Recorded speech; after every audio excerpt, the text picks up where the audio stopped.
Bonjour, bienvenue dans Survie numérique, la balado-diffusion qui vous aide à protéger votre vie privée, à sécuriser vos données et à reprendre le contrôle sur le numérique. Je suis Michel, mon fils, et mon objectif, plus de liberté, plus de minimalisme, le tout sans jargon technique inutile, mais avec un maximum de bonne humeur. On essaye, on essaye, on essaye. Alors aujourd'hui, c'est un sujet qui me passionne beaucoup, c'est le passage à Linux. C'est Linux. Et qu'est-ce que c'est que ce truc Linux? Comment reprendre le contrôle de la machine, de notre machine? Je suis sûr que vous avez entendu parler de ce truc Linux. On imagine c'est pour des informaticiens, pour des hackers. Eh ben non, c'est faux. Moi, je me suis intéressé à Linux à la fin des années 90 parce que il était hors de question de continuer à utiliser des logiciels propriétaires. J'ai entendu parler du logiciel libre de Richard Stallman, des logiciels fermés propriétaires comme Windows qui nous imposent leur format, qui nous empêchent de passer ailleurs. J'ai eu des problèmes de documents qu'on pouvait plus ouvrir parce que Windows avait changé ceci, cela, des obligations de mise à jour de Windows, je sais plus combien, je sais plus combien. Non. Euh, Aujourd'hui, Linux, c'est convivial et je vais vous dire un truc, c'est encore plus convivial que votre système d'exploitation Windows ou que votre système d'exploitation Mac OS, pour ceux qui utilisent les Mac. Voilà. Ce n'est pas compliqué, ce n'est pas réservé aux experts, c'est ce qu'on va voir aujourd'hui, on va démêler tout ça, je vais vous expliquer un peu tout, peut-être une petite pointe d'humour, on ne sait pas, on ne sait pas, on ne sait pas.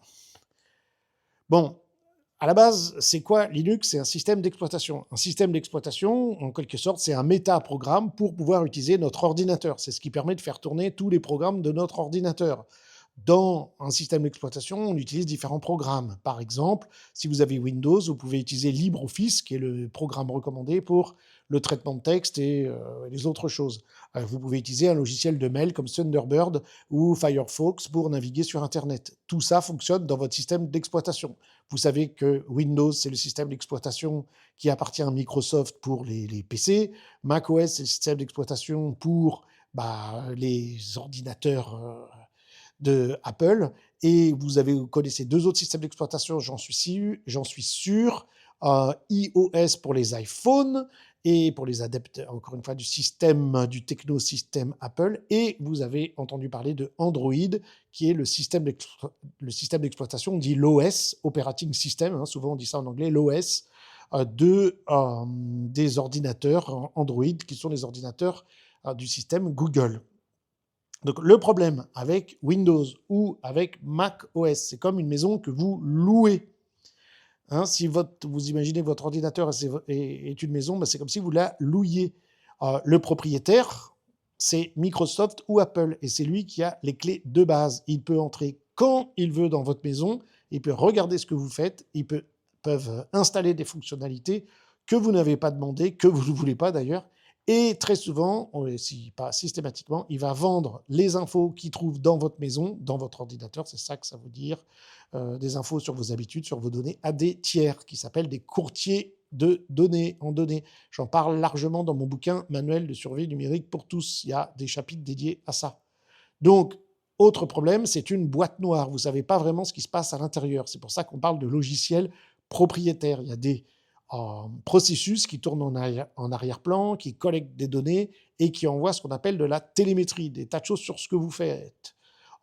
Y compris, tenez-vous bien, ça c'est été prouvé, entre autres Microsoft le faisait, de collecter tout ce que vous tapez sur votre clavier. Vous m'avez bien entendu. Donc, qu'est-ce que vous tapez sur votre clavier? Vos messages, vos documents professionnels, mais aussi vos mots de passe. Donc, si quelqu'un a accès à tout ce que vous tapez sur votre clavier, eh bien, il n'y a plus de liberté, il n'y a plus de vie privée et surtout, il y a zéro sécurité.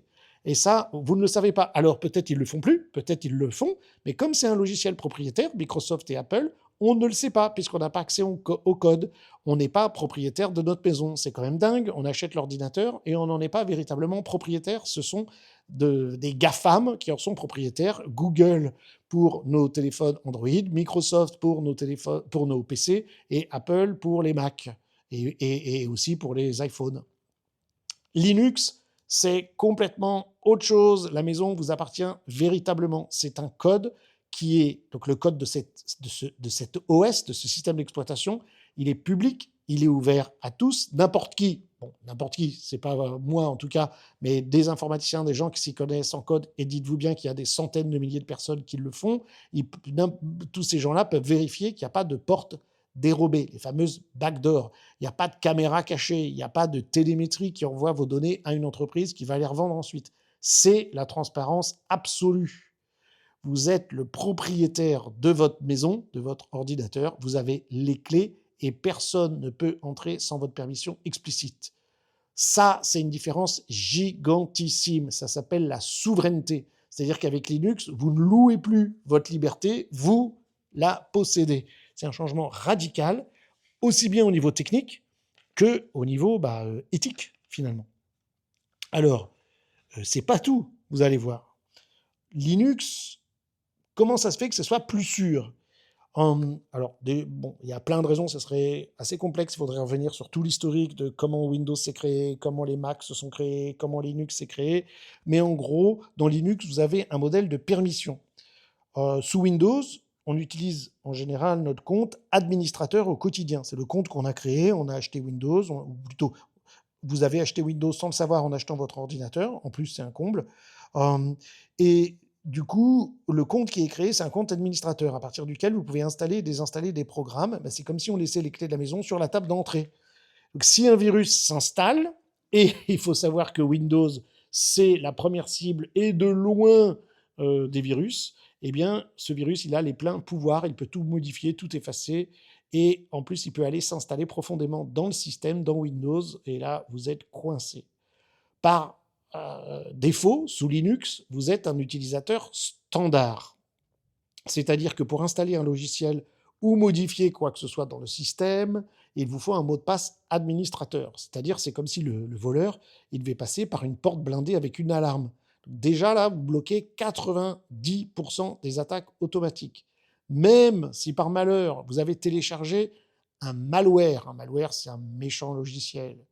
Évidemment, j'allais dire si vous l'avez téléchargé par erreur. Personne ne le fait volontairement. Vous avez cliqué sur un mauvais lien dans un email et vous êtes fait avoir. Il ne pourra pas s'installer parce que il faut lui donner des permissions. Voilà. Les virus, en plus, les virus sont rares sur Linux. Alors, quand je dis que c'est rare, c'est presque quasi inexistant. Alors, il y a plein de raisons à ça. Alors, plein de raisons.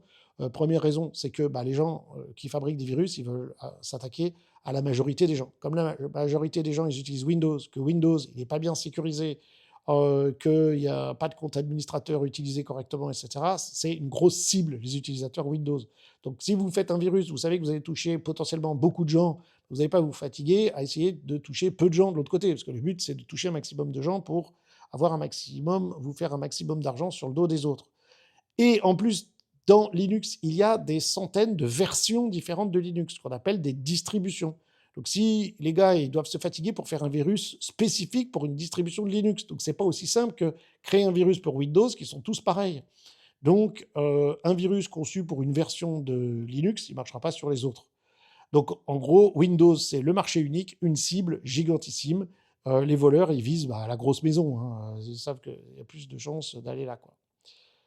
En plus, sous Linux, vous avez des tas de mises à jour je veux dire, les mises à jour, toute personne qui passe de Windows à Linux, il dit, mais c'est pas possible. Les mises à jour sous Windows, c'est la croix et la bannière, c'est l'enfer, des redémarrages intempestifs en plein milieu d'un travail, des correctifs de sécurité qui n'arrivent pas, on ne sait pas quand les mises à jour, c'est vraiment la cata, les mises à jour sous Microsoft, tout le monde le sait.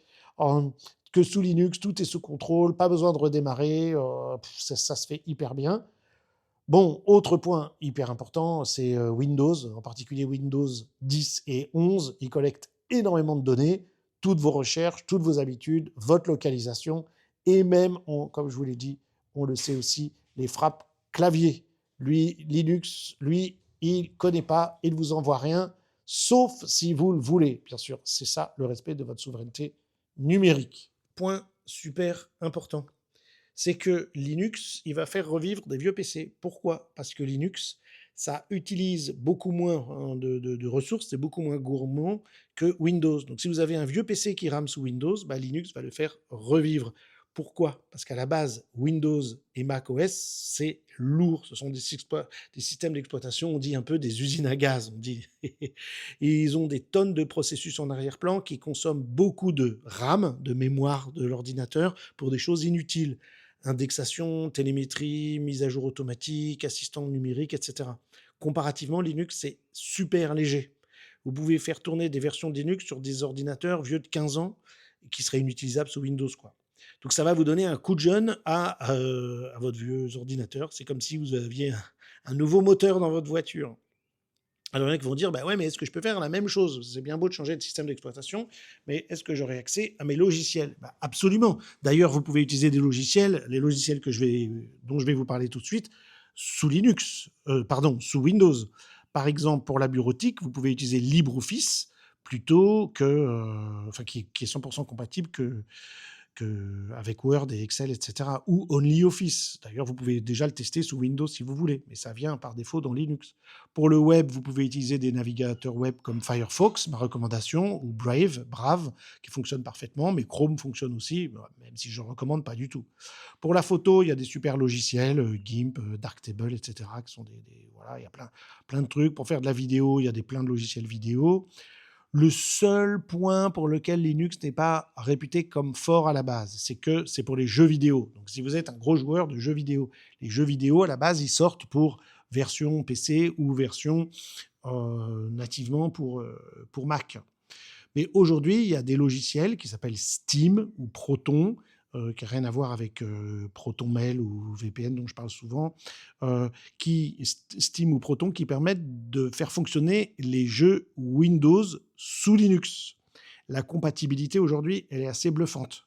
Alors évidemment, si vous avez des jeux qui viennent de sortir, super lourds, super machin truc, c'est possible que ça ne marche pas, mais globalement, ça marche hyper bien. Mais de toute façon, je vais vous donner un truc dans un instant. Donc vraiment, d'un point de vue fonctionnalité, Linux, ça fonctionnera parfaitement sur tous vos ordinateurs. Vous aurez l'impression d'avoir un nouvel ordinateur tout neuf, rapide et tout, c'est génial. D'autant plus que, ah oui, je ne vous ai pas dit, c'est gratuit. Parce que maintenant, je vais vous expliquer comment on fait. C'est ça le premier truc, parce que ça fait peur. C'est dire, ouais, je dois tout effacer, etc. Non, parce que vous pouvez faire ce qu'on appelle un live USB. C'est-à-dire que vous allez pouvoir télécharger une version, on parle de distribution, une distribution de Linux, je vous ai dit, il y en a des centaines, je vous en parle dans un instant, sur une clé USB. Et ensuite, vous allez démarrer votre ordinateur avec la clé USB dans votre ordinateur, et l'ordinateur, il va démarrer sur la clé USB. C'est-à-dire qu'il va charger le système d'exploitation qui est sur la clé USB, c'est-à-dire Linux. Et donc, à partir de là, vous allez pouvoir utiliser Linux avec tous ces logiciels et même vos documents qui seraient sur cette clé USB. Moi, c'est très pratique, j'ai toujours une clé comme ça avec moi, ce qui fait que si je vais chez n'importe qui a un ordinateur, je peux me connecter directement à son ordinateur et à partir de ma clé USB. Donc, je retrouve tous mes fichiers, mon Linux que j'ai, c'est-à-dire mon système d'exploitation que j'ai l'habitude d'utiliser tous les jours. Et deux, je ne vois rien et je ne fais rien et je ne touche rien à son ordinateur. J'ai juste branché la clé USB dedans et je n'accède à rien de son ordinateur. Donc, c'est génial. Donc, en gros, on télécharge ce qui s'appelle une image, un fichier ISO Linux qu'on grave en quelque sorte sur la clé USB. On la branche, voilà, comme je vous ai dit, sur un port USB de l'ordinateur qu'on va démarrer dessus. Bon, je ne vais pas vous donner la procédure comme ça par audio, c'est stupide. Dans mes formations sur les sites et partout sur Internet, vous pourrez trouver ça. En gros, pour faire une clé USB avec Linux dessus, sous Windows, vous utilisez un petit logiciel gratuit qui s'appelle Rufus. Et sinon, vous avez Balena Etcher qui existe aussi, je crois, sous macOS. Donc en gros, c'est ça. Vous allez pouvoir, sur votre ordinateur, tester Linux sans toucher à votre disque dur. Vous allez pouvoir naviguer sur Internet, tester les logiciels, vos jeux, voir si ça fonctionne, vos emails, etc., etc. Ça vous plaît pas, vous enlevez la clé USB, vous redémarrez l'ordinateur, il va redémarrer comme d'habitude sur Windows. Zéro risque, zéro perte de données. Et vous pouvez vous amuser à explorer différentes distributions Linux pour voir celle qui a le look qui vous plaît le mieux. Autre truc génial, vous pouvez installer Linux à côté de Windows, c'est-à-dire sur le même ordinateur, vous pouvez avoir les deux. Et au moment où l'ordinateur démarre, il vous dit vous voulez démarrer sous Linux ou sous Windows. Et pourquoi je vous parle de ça? Parce que, admettons que vous soyez un gros joueur ou que vous ayez un ado qui a des super jeux pour PC. eh bien, vous pouvez garder juste Windows pour les jeux et vous faites tout le reste, navigation Internet, vos emails, etc., vos recherches sur le web avec Linux. Évidemment, vous pouvez aussi décider d'effacer tout ce qu'il y a sur votre ordinateur, c'est-à-dire l'ancien système d'exploitation Windows et de le remplacer par Linux. Mais vous pouvez avoir les deux, encore une fois, et au démarrage, vous dites « je veux démarrer aujourd'hui ou tout de suite avec Windows ou Linux ». Et voilà, le temps que ça prend pour passer d'un système d'exploitation à l'autre, c'est le temps de redémarrage de votre ordinateur. Donc après, comme je vous ai dit, qu'il y a plein de distributions Linux. Moi, j'en connais une dizaine à peu près, que j'ai testé, beaucoup plus dans ma vie, mais voilà, aujourd'hui en tête, j'en ai une dizaine. Ce que je vous recommande pour les débutants, aujourd'hui, en particulier les débutants qui viennent de Windows, c'est d'utiliser Linux Mint. Oui, ma maman qui est dans les 80 ans et plus, c'est ça qu'elle a sur son ordinateur. Oui, les personnes âgées peuvent utiliser Linux, c'est beaucoup plus sûr par rapport aux pirates et tout, beaucoup plus facile à utiliser, beaucoup plus convivial, ça permet d'utiliser un vieil ordinateur, c'est l'idéal pour les personnes âgées. Bon, pourquoi je vous le recommande? Parce que c'est vrai que son interface, elle ressemble beaucoup à Windows 7 ou Windows 10. Il y a un menu démarrer, il y a une barre des tâches, il y a une petite horloge en bas à droite. C'est stable, ça fonctionne hyper bien, c'est facile. Et gros avantage de Linux, il y a une énorme communauté de gens qui s'entraident. Il y a des tas de forums où vous trouverez les réponses à vos questions. Et s'il n'y a pas, vous pourrez poser la question, on vous répondra. Si vous préférez des versions un peu plus modernes, il y a des versions, des distributions de Linux qui s'appellent Fedora ou Pop! OS qui sont de très bons choix, des interfaces fluides qui ressemblent un peu plus cette fois-ci à macOS dans le fonctionnement un petit peu. Je dirais dans la philosophie, c'est un peu comme macOS, mais la puissance, c'est Linux, c'est plus fort. En particulier, Pop! OS, ça gère bien les pilotes graphiques NVIDIA. C'est pour ceux qui savent ce que c'est qu'une carte graphique pour les gens qui font des jeux en général. Bon, après, il existe d'autres distributions très spécialisées pour les, on va dire pour les geeks ou quoi. Là, eux, ils savent déjà, ils ont déjà Linux. Je ne vais pas vous en parler, voilà. Mais si vous installez Linux Mint ou vous le testez sur une clé USB, ma recommandation, vous verrez déjà que la sécurité de base sous Linux, elle est bien supérieure à Windows. Votre vie privée sera beaucoup plus sécurisée. Voilà. Le seul vrai obstacle, en fait, pour passer à Linux, c'est l'habitude. C'est juste qu'on va utiliser un nouveau logiciel, un nouveau système d'exploitation et qu'on va apprendre des nouvelles façons de faire. Par exemple, mais en fait, c'est mieux. On se dit, mais pourquoi c'était pas comme ça Windows ou quoi? Par exemple, pour installer un logiciel, il ne faut pas aller chercher sur un site de téléchargement un fichier .exe pour aller chercher des fichiers. C'est une Logitech intégrée. C'est un peu comme l'App Store pour ceux qui utilisent ça ou le Google Play pour le Google Store, le Google Play, voilà, qui est une base de données, une bibliothèque où il y a plein de logiciels.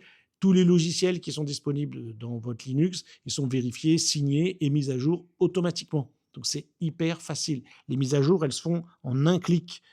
Et quand je dis les mises à jour se font en un clic, c'est tout. Le système d'exploitation, les logiciels, tout ensemble. Pas la peine de faire des mises à jour séparées, infernales. Windows Defender, Office, Chrome, Adobe, le système d'exploitation. Non, tout est géré depuis un seul endroit. En plus, comme je vous l'ai dit, si vous bloquez sur quelque chose, la communauté Linux, elle est vraiment légendaire, comme on dit dans le milieu. Si vous avez un problème, il y a 99% de chances que quelqu'un a déjà posé la question sur un forum. Vous tapez ça sur Internet, sur un moteur de recherche comme Startpage ou comme DuckDuckGo, et vous allez trouver ça. Et la communauté Linux, elle est sympa, bienveillante, et évidemment, c'est gratuit. C'est un monde de partage. C'est le contraire du support payant, du service payant de Microsoft ou d'Apple. Ce qu'on appelle les pilotes, c'est tout ce qui fait fonctionner tous vos appareils connectés comme les imprimantes, etc., etc. Ils sont inclus dans le noyau Linux. Il n'y a pas besoin d'installer des pilotes. Ça fonctionne d'emblée. Votre Wi-Fi, le son, votre écran, voilà. Pas de configuration, tout est intégré dans le noyau. Donc vraiment, ma recommandation, regardez bien la procédure sur Internet, mais en gros, pour reprendre le contrôle de votre système d'exploitation, allez télécharger Linux Mint, gravez-le sur une clé USB, si vous êtes sous Windows avec Rufus, testez en live, on dit ça, vous touchez à rien, vous explorez, vous voyez si l'interface vous plaît, vous ouvrez un navigateur sous Linux, vous lancez un logiciel, vous testez le logiciel, tapez un document, vous regardez comment se passent les mises à jour, et puis vous prenez confiance, ça vous plaît, vous l'installez à côté de Windows ou à la place. Je veux dire, dans mes formations, il y a plein de gens qui le font, et des gens qui n'y connaissent rien à la base, à l'informatique et qui se disent « Wow, pourquoi c'était pas comme ça à la base mon ordinateur ? En plus qu'il est plus puissant, c'est plus facile, c'est plus simple, c'est plus ergonomique, j'ai beaucoup plus de choix de logiciels, c'est gratuit. » C'est ça la liberté numérique et la sécurité et le respect de la vie privée. Ça commence par le choix de notre système d'exploitation. J'avais parlé de Graphene OS, c'est the best système d'exploitation pour nos téléphones. Pour nos ordinateurs, aujourd'hui et de loin, c'est Linux. Cela étant dit, on trouve dans certains magasins spécialisés sur Internet des magasins qui vendent des ordinateurs avec Linux déjà dessus. Ça existe et je vous recommande de soutenir ces magasins. Ils font cet effort, c'est génial. Vous êtes sûr en plus que tout ça va marcher. Il y a des ordinateurs portables ou des ordinateurs fixes ou différents types de mini-ordinateurs qui existent avec déjà Linux dessus. Ça vaut la peine. Faites la recherche sur Internet et ils sont hyper sympas. Et en général, ça coûte moins cher parce que quand vous achetez un ordinateur, en fait, vous achetez Windows et en plus, alors que Linux, c'est gratuit. Donc voilà, il faut se rappeler que Windows et macOS, ce sont des produits conçus à la base pour vendre des données ou des services, alors que Linux, c'est un outil qui est conçu pour vous, l'utilisateur. Utiliser Linux, c'est reprendre le contrôle de votre machine et c'est un pas concret vers la souveraineté numérique. Merci d'avoir écouté cet épisode de Survie numérique.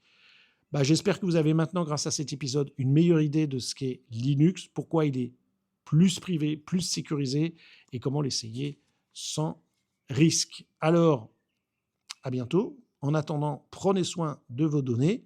En attendant quoi ? Le prochain épisode, gardez le sourire, reprenez le contrôle. La survie numérique, c'est aussi une question de bonne humeur et je vous assure, en utilisant Linux, vous serez de meilleure humeur par rapport à tous les problèmes de piratage, de vie privée, de sécurité, de liberté, d'utilisation de votre ordinateur, etc. Je vous dis à très bientôt.